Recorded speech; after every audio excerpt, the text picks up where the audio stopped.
ये वो संविधान था, वो सरकारें थी जिसमें जिम्मी का कॉन्सेप्ट था, जिसमें जजिया का कॉन्सेप्ट था, जहां के बादशाह गाजी की उपाधि लेते थे, सैकड़ों लोगों को मारकर। इवन अकबर ने भी गाजी की उपाधि दी है। सभापति महोदय, आज मामला मनुस्मृति बनाम संविधान का नहीं है, संविधान के बाबा साहब की पहचान और संविधान के ऊपर शरिया के निशान की है। मैं बताना चाहता हूं, कोई उदाहरण बताइएगा जिस स्टेट में सुप्रीम कोर्ट से ऊपर शरिया हो। अब मैं बताना चाहता हूं, बड़े विद्वान लोग उधर बैठे हुए हैं, मुझे कोई जरूरत नहीं है 200 में सिर्फ 4 से तुम्हें देश बताइएगा, मैं अपना बयान वापस ले लूंगा। महोदय, ये जरासंध की सेना वो थी जो उस समय भारत की सबसे शक्तिशाली सेना थी, जिसके लिए कृष्ण जी भी एक बार छोड़े थे तो रणछोड़ नाम पड़ा था। अगर ट्राइबल उसका चीफ था, ये भी तो पूरी बात बताओ। और आज 5000 साल के बाद जब महामहिम राष्ट्रपति ट्राइबल समाज से है, तो पहली बार तीनों सेनाओं का सर्वोच्च अध्यक्ष एक बार पुनः ट्राइबल हुआ है, तो मुझे लगता है मदरसा बोर्ड आया, मुस्लिम पर्सनल लॉ बोर्ड, इन सबको संवैधानिक संरक्षण प्राप्त है।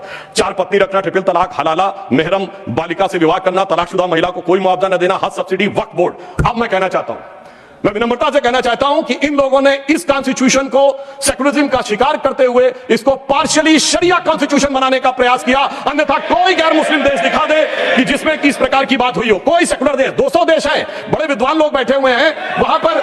मैं बताना चाहता हूं, कोई उदाहरण बताइएगा जिस स्टेट में सुप्रीम कोर्ट से ऊपर शरिया हो। अब मैं बताना चाहता हूं, बड़े विद्वान लोग उधर बैठे हुए हैं, मुझे कोई जरूरत नहीं है 200 में सिर्फ 4 सेकुलर देश बताइएगा, मैं अपना बयान वापस ले लूंगा। जहां शरिया सर्वोच्च न्यायालय से ऊपर हो।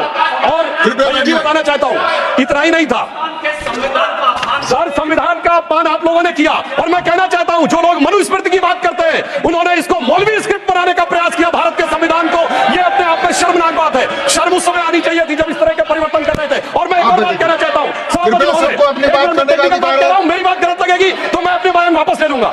सुनिए सर, वक्फ बोर्ड एक्ट में मुगलों के जमाने का फरमान को कॉन्स्टिट्यूशनल मान्यता प्राप्त है। यह वो संविधान था, वो सरकारें थी जिसमें जिम्मी का कॉन्सेप्ट था, जिसमें सजिया का कॉन्सेप्ट था, जहां के बादशाह गाजी की उपाधि लेते थे, सैकड़ों लोगों को मारकर। इवन अकबर ने भी गाजी की उपाधि दी है। इस प्रकार की चीजों को तो मैं कहना चाहता हूं सर, मैं पूछना चाहता हूं, जिम्मी और जजिया के फरमानों को कॉन्स्टिट्यूशनल मान्यता देना क्या शरिया को संविधान में लागू करना नहीं है? इसीलिए मैं कहना चाहता हूं, सुधांशु त्रिवेदी जी के अलावा किसी का रिकॉर्ड में नहीं जाएगा।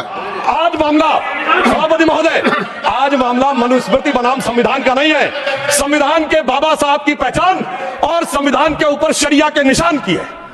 और इसीलिए मैं बिल्कुल ईमानदारी से कहना चाहता हूं कि इन लोगों को सुधांशु त्रिवेदी जी के अलावा किसी का रिकॉर्ड पर नहीं जाएगा, कृपया आप शांत रहे।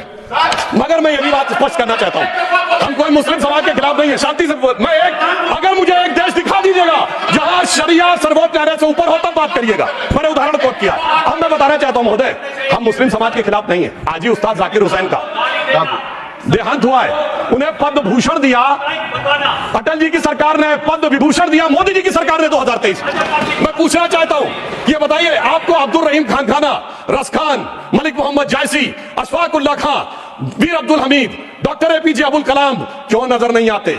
आज हमारे गवर्नर आरिफ मोहम्मद खान साहब हैं, मैं चैलेंज करके कहता हूं कि पॉलिटिकल क्लास में कोई उनसे बड़ा आलिम फाजिल मुस्लिम हो जो बात करके दिखा दे, मगर ये उसे नहीं मानते। हमने डॉक्टर कलाम को राष्ट्रपति बनाया, आलम इस्लाम में बैतुल हिकमत के बाद से पिछले 700-800 सालों में उनसे बड़ा साइंसदान ही पैदा हुआ, पर उसको नहीं मानते। किसको मानते हैं? जाकिर नायक, इशरत जहां, याकूब मेनन, बुरहान वानी। इसकी वजह से सारी प्रॉब्लम है। यहां सोच कट्टरपंथी जहनियत की है। और मैं सभापति महोदय एक और फैक्ट कोट करना चाहता हूं, इन लोगों को बहुत वो लगता है, तो मैं फ्रीडम हाउस रिपोर्ट, वैसे फ्रीडम हाउस में बहुत से लोग, इनके मित्र लोग भी हैं, उसका annual survey of political rights and civil liberties 1999-2000 वो कहता है कि दुनिया में धार्मिक मान्यता का लोकतंत्र से क्या रिश्ता है। तो वो पेज नंबर 211 पे लिखता है, there is a strong correlation between electoral democracy and Hinduism. वो कहता है कि जहां हिंदू धर्म है वहां पर ज्यादा डेमोक्रेसी, और उसमें Fiji, Guyana, Mauritius, Bharat, Nepal बहुतों को कोट किया है। और फिर उसने जो आगे कहा है वो इनको लगेगा, फिर उसने बुद्धिस्ट, व्हाट्सएप नहीं, मैंने कोट किया है रिपोर्ट के साथ, हवा में बात मत करिए। अब मैं आपको बताना चाहता हूं, और उन्होंने आगे एक और बात कही है, ब्रुकिंग्स ने अपनी रिपोर्ट में 2019 में मोदी जी के समय क्या लिखा है, India is a silver lining, even a gold lining of democracy, reported release in February 2019। सुनिए, व्हाट्सएप की बात करने वाले, February 2019, टाइटेड democracy and disorder and the struggle for influence on new geopolitics, page number 31। अब मैं एक दो विषय का उत्तर देना चाहता हूं जो हमारे माननीय नेता प्रतिपक्ष जी ने कहा, उन्होंने कहा कि झंडे का विरोध करने की बात, हम तो ईमानदारी से कहना चाहते हैं कि हम कभी झंडे के विरोध में नहीं थे। झंडे में, अब सर पूरी बात सुनिए सर, मैं कोट कर रहा हूं, अब सर मैं कोट कर रहा हूं, अब सुनिए सर, मैं महात्मा गांधी को कोट कर रहा हूं, सुनिए सर, महात्मा गांधी कोट कर रहा हूं। महात्मा गांधी ने 6 अगस्त 1947 को कहा, अगर भारत के झंडे पर चरखा अंकित नहीं होगा तो इस झंडे का अभिवादन करने से मैं इनकार कर दूंगा। आप तो जानते ही हैं, भारत के राष्ट्रीय झंडे पर सबसे पहली परिकल्पना मैंने की थी। बिना चरखे के निशान के भारतीय झंडे की कल्पना नहीं है। वैसे पंडित नेहरू अन्य लोगों ने मुझे बताया है कि नए ध्वज में बना चक्र चिन्ह चरखे का प्रतीक है। कुछ लोग इसे सुदर्शन चक्र बताते हैं, मगर मैं समझता हूं क्या है सर, स्रोत है संपूर्ण गांधी वाङ्मय खंड 89 पृष्ठ 11। अब आप बताइए, आप कहेंगे कि महात्मा गांधी उनका विरोध कर रहे थे, इसलिए मैं कहना चाहता हूं 2-3 मिनट में बात कर लें। जी मैं समाप्त कर रहा हूं सर। एक बात और कहना चाहता हूं, अंगूठा कटवाने की बहुत बात कही गई। वैसे इतने अंगूठे कटे हैं पिछले 60-70 सालों में कि उन्हें एकलव्यों से पूछ लिया जाए तो समझ में आ जाएगा। मगर जो लोग बहुत ज्ञान बघाड़ते हैं, मैं उनसे पूछना चाहता हूं, किसी ने महाभारत में पढ़ा है क्या कि मैकाले का ही थॉट पढ़े आ रहे हैं? मैं किसी के प्रति अपमान नहीं करना चाहता, 100 में 99 लोगों को यह नहीं पता कि वो किस चैप्टर में है। महाभारत के वन पर्व में है, जहां पर जब एकलव्य का वो पूरा विशेष नहीं जाता, जब द्रोणाचार्य उससे पूछते तुम अपना परिचय दो, तो कहता मैं मगध नरेश जरासंध के प्रधान सेनापति हिरण्यधनु का पुत्र Eklavya. He was the chief of the armed forces. माननीय सदस्यगण, ऐसे कहते जैसे माननीय सदस्यगण, जो बचे हुए माननीय सदस्य बोलने वाले हैं उनको कल अवसर मिल सकेगा। आप कृपया 1-2 मिनट में बात करें। जी हम समाप्त करते हैं। तो इसलिए मैं कहना चाहता हूं, जब अगर आप हकीकत में देखेंगे तो समझ में आएगा। और मैं आज प्रधानमंत्री जी को धन्यवाद देना चाहूंगा। महोदय, ये जरासंध की सेना वो थी जो उस समय भारत की सबसे शक्तिशाली सेना थी, जिसके लिए कृष्ण जी भी एक बार छोड़े थे तो रणछोड़ नाम पड़ा था। अगर ट्राइबल उसका चीफ था, ये भी तो पूरी बात बताओ। और आज 5000 साल के बाद जब महामहिम राष्ट्रपति ट्राइबल समाज से हैं, तो पहली बार तीनों सेनाओं का सर्वोच्च अध्यक्ष एक बार पुनः ट्राइबल हुआ है। तो मुझे लगता है भारत की परंपरा को सही ढंग से समझने का एक अवसर मिला है। इसलिए मैं कहना चाहता हूं सभापति महोदय, बस 1-2 लाइन में समाप्त करता हूं।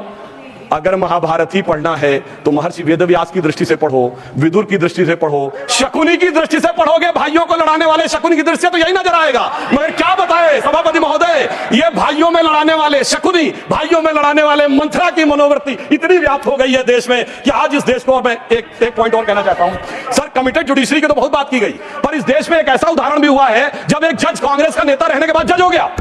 सर 1962 से 68 तक जस्टिस बहरुल इस्लाम राज्यसभा में कांग्रेस के सदस्य रहे, फिर 68 से 72 तक दोबारा सदस्य रहे।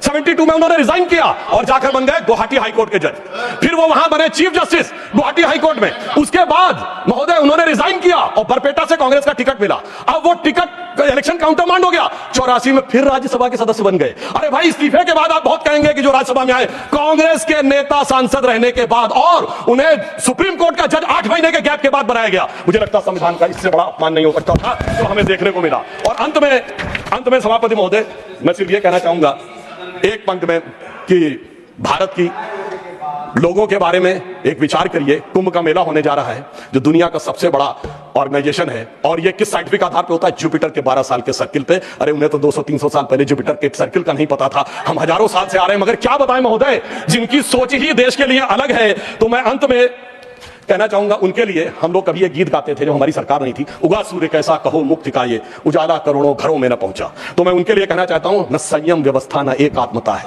भरी है अभी तक मनों में गुलामी, वही राग अंग्रेजियत का पुराना, सुनाते बड़े लोग नामी गिरामी, प्रजातंत्र की धार उतनी गगन से मगर निर्जन सागरों तक न पहुंचा। उगा सूर्य कैसा कहो मुक्ति का ये। अंत में मैं एक पंक्ति कहकर समाप्त करता हूं। सर, इन्होंने जितना भी विभाजन क्रिएट करने का प्रयास करें, पर हम उस सिद्धांत को मानते हैं कि जाति, वर्ग और प्रांत भेद के भ्रम को दूर भगाता है।